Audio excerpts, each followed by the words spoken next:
तब एंटोनियो बोलता है कि क्या? तुमने कुछ बोला? अभी क्या बोला तुमने अभी? तब ड्यूक बोलता है कि तुमने मुझे सही सुना, क्लोज़ेट उसने मुझे बड़ा भाई बोला और तभी मुझे रियलाइज़ हुआ कि मुझे याद भी नहीं है कि लास्ट टाइम उसने मुझे कब बड़ा भाई बोला था और ये सब सिर्फ़ तुम्हारी वज़ह से हो पाया है एंटिनो। तुमने उसे मदद करी उसके डिपेंडेंट को तैयार करवाने में और तुमने मुझे बताया कि इसके लिए क्या इम्पोर्टेंट है। Thank you so much Antino. ये बात सुन के तो एंटिनो लाइक क्या हो गया भाई इस इंसान को अचानक से। फिर दिखाते हैं एंटिनो लाइक रोज़िला रोल कर रही है, तो फिर वो सोचता है चलते-चलते कि इसको पता है मतलब किस तरीके से ग्रेटफुल होते हैं। फिर वो याद करती है, उसे बोलता है कि ठीक है, इस बार मैं तुम्हें माफ़ कर देता हूँ, लेकिन अगली बार तुमने मुझे धोखा दिया तो फिर देखना, मैं तुम्हें अगली बार जाने नहीं दूँगा। और तब रोज़ेला सोच रही होती है कि मैंने ये सब तो एक्सपेक्ट किया ही नहीं था उससे। फिर वो देखती है कि न नायदा जो कि बात कर रही थी किसी से, वो बोल रही थी कि कल बहुत ही अनअवॉइडेबल सर्कमस्टेंसेस थे जिनको मैं इग्नोर नहीं कर सकती थी। तो वो देखती है नायरा, तो बोलती है कि मुझे काम करने की बहुत ज़रूरत है, तो बस इस बार इसको जाने दो। तो वो बोलता है कि नहीं, बहुत हो गया, कोई एक्सक्यूज़ेज़ नहीं। तुमने कल बिना कुछ कहे ही वहाँ से चले गए। मैंने तुम्हें अंदर लिया था क्योंकि तुम बहुत बेचारी लग रही थी।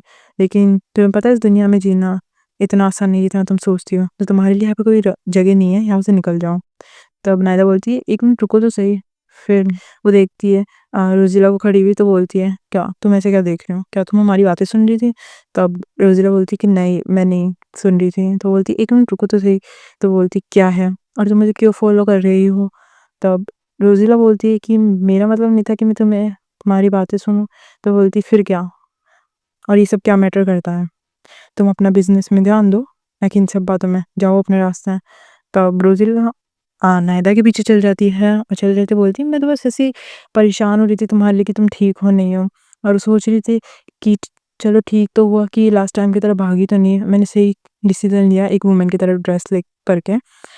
तो बोलती है कि एक्चुअली मेरी एक आदत सी, मैं किसी को ऐसे मतलब जाते हुए ऐसी चीज़ों को छोड़ ही नहीं सकती हैं। तो वो तो एकदम से रुक जाती है और देखते हैं कि रोज़िला शॉक हो जाती है और क्योंकि वो देखती है कि सामने कुछ गुंडे टाइप के लोग खड़े हुए थे, तो उनमें से एक बोलता है कि तुम्हें क्या लगा कि हम तुम्हें ढूँढ नहीं पाएँगे अगर तुम यहाँ आके छुप जाओगी तो? वैसे भी तुम इधर-उधर डोलती रहती हो एक रैट की तरह, नायदा एरोलॉस, और हमारे पास बहुत सारी चीज़ें जो कि हमें डिस्कस करना है तुम्हारे साथ। तब रोज़िला बोलती कि क्या ये कौन लोग हैं? कि तुमने लोन शार्क से पैसे लिए थे? तो तब नायदा बोलती है डैम इट! फिर रोज़िला बोलती है कि सुनो नायदा, जैसे ही मैं सिग्नल दूँ उतनी देर में वो बोलता है अच्छा, वो दूसरा लड़का बोलता है कि अच्छा तो तुम अकेली नहीं आई हो? तब रोज़िला के पास आता है, बोलता है और ये कौन है इतनी मस्त? तो फिर वो रोज़िला को अपनी तरफ खींचती है और बोलती है कि इसको छोड़ दो। ये तो सिर्फ़ एक रैंडम स्ट्रेंजर है जो कि मुझे अभी चलते-चलते मिल गया था। तब वो बोलती है कि तुम्हें क्या लगता है कि मैं तुम्हारी बात में विश्वास कर लूँगा? तब वो बोलती है, "अरे मानो ये सच है, मैं बस अभी मिली हूँ उससे।" तो बोलता है, "ठीक है, फिर तो और भी बढ़िया है। और वैसे भी किसको मतलब है, चाहे तुम रैंडम स्ट्रेंजर को बेचो, क्यों? सही है ना?" तो बोलती है कि तो रोज़िला सोचती होती कि ऐसा भी कुछ था क्या स्टोरी में? मतलब मुझे तो कुछ याद नहीं है, ऐसा था कुछ। तब नायरा बोलती है कि तुम ये सारी चीज़ें क्यों कर रहे हो हमारे पीछे पड़ने के लिए? तब रोज़िला बोलती है कि ये सब क्या सच में ये सब टाइम है, ये सब चीज़ें डिस्कस करने का? तब रोज़िला सोचती है कि अभी मुझे शांत होना पड़ेगा। चाहे फिर ये ओरिजिनल स्टोरी हो या ये सब मतलब हो ना हो, लेकिन मुझे खुद को पहले बचाना होगा, सर्वाइव करना होगा। और मुझे याद है मैंने कुछ सेल्फ डिफेंस टेक्निक देखी थी अपनी फ़ोन पे। फिर उसे अपने दिखाता है कि वो कैसे देख रही थी, तो बोलती है स्किप। फिर तो वो बोलती है मन में कि पहले जितना ज़ोर से चिल्ला सकूँ उतना ज़ोर से चिल्लाऊँगी मैं। फिर चिल्लाती है। फिर दूसरा कि कन्फ्यूज़ करो अपने अपोनेंट को अपनी आवाज़ से। तो वो बोलती है बहुत ज़ोर से चिल्ला के कि प्लीज़ हेल्प मी। तो ये बात ड्यूक के कानों के पास जाती है, लाइक वो भी उसी एरिया में सराउंडिंग में घूम रहा था। तो वो बोलता है ड्यूक कि तुमने किसी की आवाज़ सुनी? तो वो बोलता है ऐसा कुछ ही नहीं है योर एक्सलेंस, ये आप यहाँ से चलो क्योंकि टॉप टायर वेट कर रहे हैं। तो बोलते ठीक है। फिर भी वो पीछे ही देख रहा होता है। तब रोज़िला दोबारा चिल्लाती है। फिर गुंडे लोग बोलते हैं कि फटाफट जाओ और इसका मुँह बंद करो, है ना? तो फिर वो बोलते हैं कि शट योर माउथ। फिर रोज़िला अपने ओपोनेंट हैं से लड़ने के लिए बोलती है कि पहले एक कदम आगे रखना है, उसके बाद अपने वेट को आगे की तरफ शिफ्ट करना है, अपने हाथ को चेस्ट के सामने रखना है, और ये सब बोलते-बोलते वो सारी चीज़ें कर रही थी। वो बोलता है कि यू विच, और तभी रोज़िला सेल्फ डिफेंस की टेक्निक को ठीक कर लेती है और फिर वो उसे धक्का दे देती है, वो गिर जाता है। रोज़िला नायदा को लेके वहाँ से भाग रही होती है, तभी उन दोनों का हाथ छूट जाता है और वो एक गुंडा उसको पकड़ लेता है और बोलता है कि मैंने तुम्हें पकड़ लिया। ये तुम्हारे छोटे-छोटे गेम्स हमने बहुत खेल लिए और तुमने जो करा है वो बहुत बड़ी मिस्टेक है। तभी दिखाते हैं ये जो शख्स पीछे है जिसकी टाँग उड़ रही है, वो ड्यूक होता है और वो उतनी देर में बोल रहा होता है कि तुम्हारी हिम्मत कैसे हमारे को छूने की। तभी ड्यूक उसको लात मार के साइड में फेंक देता है और ड्यूक ने मस्त सॉलिड एंट्री ली है यहाँ पे। फिर दिखाते हैं ड्यूक ने जिसको लात मारी थी उसके तो प्राण बाहर निकल गया था। तब रोज़िला बोलती है कि और एक्सीलेंस, तो बोलती है रोज़िला तुम्हें मैं अच्छे से मैनेज करना सीख लिया कि तुम मुझे सरप्राइज़ किस तरीके से कर सकती हो, वो भी अलग-अलग तरीकों में से। और ये तुमने क्या ट्रबल कर रखा है इस बार, तुमने किस चीज़ में अपने आप को डाला है। तभी पीछे से एक और गुंडा ड्यूक के पीछे से भागता हुआ आता है, फिर ड्यूक वापस पलटता है और उसके एक घोंसे की देके फेंक देता है उसे साइड में। तब रोज़िला सोचती है कि ये तो लड़ने में यार काफ़ी बढ़िया है मतलब। फिर वो बोलती है कि चलो नायदे हाथ से चलते हैं, तो वो बोलती है हाँ। फिर वो चलते-चलते बाहर आ जाता है वापस उस जगह से। तब वो दोनों एक जगह छुप गए होते हैं, तब नायदा बोलती है कि तुम यहाँ पे क्यों छुप रही हो? मतलब कि तुम उस पर्सन को जानती हो ना? तब रोज़िना बोलती है हाँ, हाँ, मैं जानती हूँ उसे। मैं यहाँ पे इसलिए भागते आई हूँ क्योंकि मेरे को रियलाइज़ ही नहीं है, मेरी आदत सी हो गई है भागने की। तो फिर नायदा खाँसने लग जाती है, तो रोज़िला पूछती है कि नायदा तुम ठीक हो ना? तब नायदा बोलती है कि हाँ, मैं ठीक हूँ और अच्छा तुम्हारा नाम रोज़िला है। तो फिर बोलती है कि मैंने तुम्हारे से कुछ उधार लिया है, मतलब एक तरीके से लड़ाई के टाइम पे बचाने का।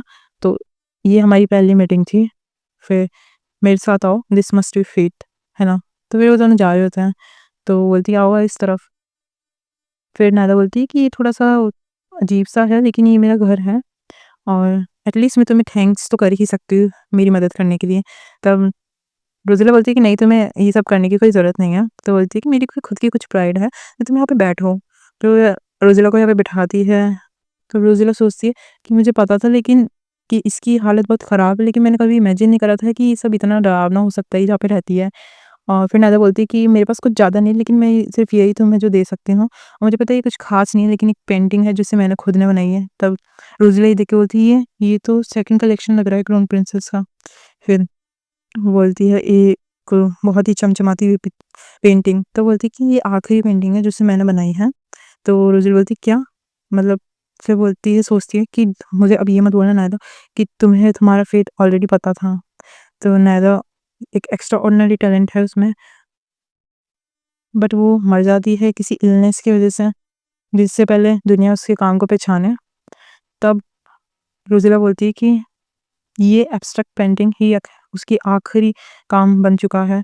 फिर वो दोबारा खाँसने लग जाती है और बोलती है कि मेरे पास इतने पैसे नहीं है कि मैं दोबारा पेंटिंग करूँ। तो वो बोलती है कि रोज़िला बोलती है कि क्या तुमने डॉक्टर को दिखाया? तो उसने बोला डॉक्टर तुमने खुद को देखा था ना अभी पहले कि क्या हुआ था और मैं कहाँ से इतना पैसा लाऊँगी जब मैं पहले ही डेब्ट कलेक्टर से भाग रही हूँ।